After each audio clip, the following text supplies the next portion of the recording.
Sejumlah kalangan menilai pertumbuhan ekonomi Indonesia di tahun 2025 tahun depan masih ada di kisaran 5%. Sejumlah kebijakan dianjurkan kepada pemerintah untuk meningkatkan pertumbuhan ekonomi dan penerimaan negara, mulai dari perbaikan birokrasi, insentif UMKM, hingga meningkatkan jumlah wajib pajak.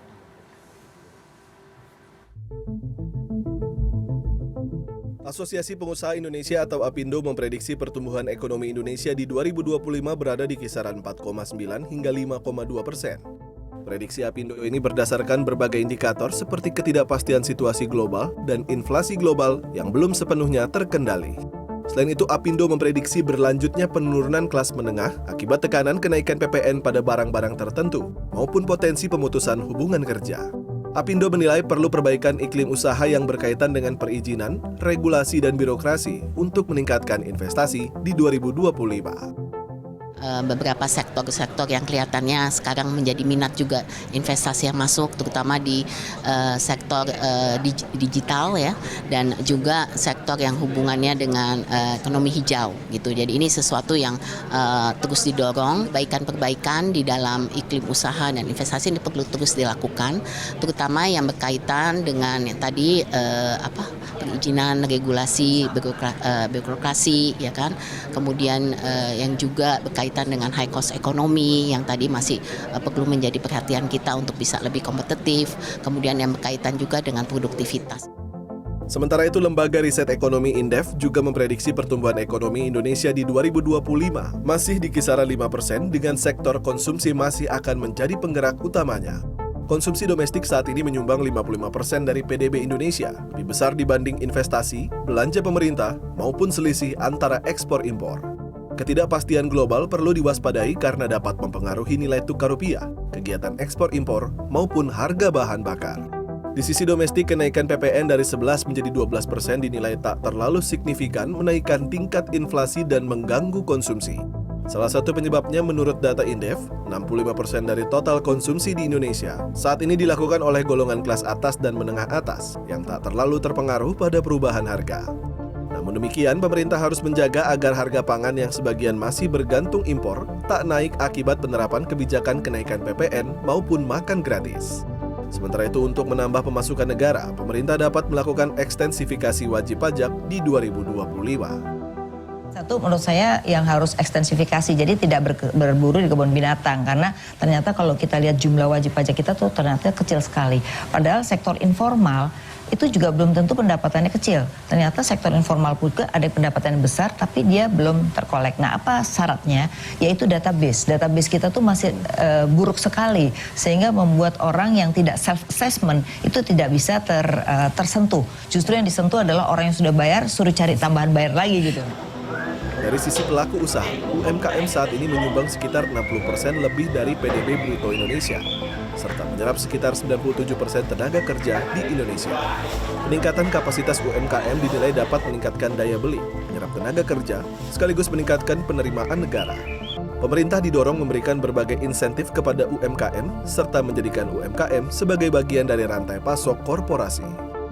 Ternyata UKM kalau kita pelajari di negara lain, dia menjadi bagian supply chain daripada perusahaan. Nah, di Indonesia enggak, mereka itu sendiri-sendiri gitu, sehingga kapasitas mereka itu enggak naik-naik. Jadi menurut saya perlu ada insentif berkaitan dengan yang namanya closed loop. Jadi mereka itu menjadi bagian dari perusahaan. Pemerintah terus berupaya untuk meningkatkan pertumbuhan ekonomi di 2025 melalui sejumlah langkah. Di antaranya melalui perluasan hilirisasi dari komoditas tambang hingga pangan, penurunan biaya logistik, maupun memberikan subsidi kredit investasi bagi UMKM. Selain itu, pemerintah juga melakukan efisiensi anggaran serta meningkatkan utilitas infrastruktur yang telah dibangun untuk mengurangi tingkat ICR atau Incremental Output Ratio. Investasi di Indonesia saat ini dinilai kurang efisien, tercermin dari tingkat ICR yang mencapai angka sekitar 6%, lebih tinggi dibanding tingkat ideal di 3 hingga 4%. Sekarang Menteri Keuangan langsung di bawah Pak Presiden. Sehingga siapapun yang minta anggaran tambahan harus menjelaskan kepada Presiden. Karena kita mau mengejar ICOR. Jadi kita akan kejar misalnya bendungan. Nah, anggarannya dialihkan untuk saluran tersier, sekunder, primer. Sehingga dia connected. Nah, untuk jalan juga tentu selain jalur utamanya, kita sebut fishbone-nya yang ke samping-samping ke kawasan-kawasan itu juga masuk. Kemudian targetnya kan perumahan, yang backlog 3 itu kita juta dorong. per tahun katanya harus dibangun. Itu akan didorong juga. Kemudian ya tentu perumahan itu selalu multipliernya ke industri semen, industri baja, kontraktor-kontraktor di daerah. Jadi itu menjadi penopang. Dari sisi moneter untuk mendukung pertumbuhan ekonomi, Bank Indonesia menyatakan untuk 2025 akan tetap mempertahankan tingkat bunga BI rate serta fokus melakukan stabilisasi nilai tukar rupiah.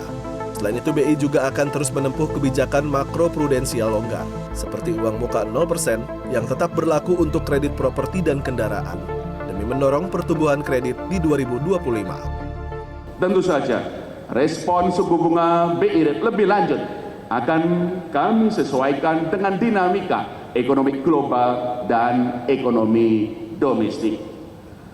Kedua, stabilisasi nilai tukar rupiah dari gejolak global akan menjadi fokus kami. Kebijakan insentif likuiditas makrobudensial untuk mendorong kredit pembiayaan akan kami arahkan ke sektor-sektor prioritas pencipta lapangan kerja. Jumlah insentif juga akan kami naikkan dari 259 triliun menjadi 283 triliun mulai Januari 2025 ini. September lalu pemerintah dan DPR telah menyepakati asumsi dasar ekonomi makro APBN 2025 untuk pertumbuhan ekonomi sebesar 5,2%, inflasi terkendali 2,5%, dan nilai tukar rupiah Rp16.000 per US dollar. Edi Dwi, Jakarta.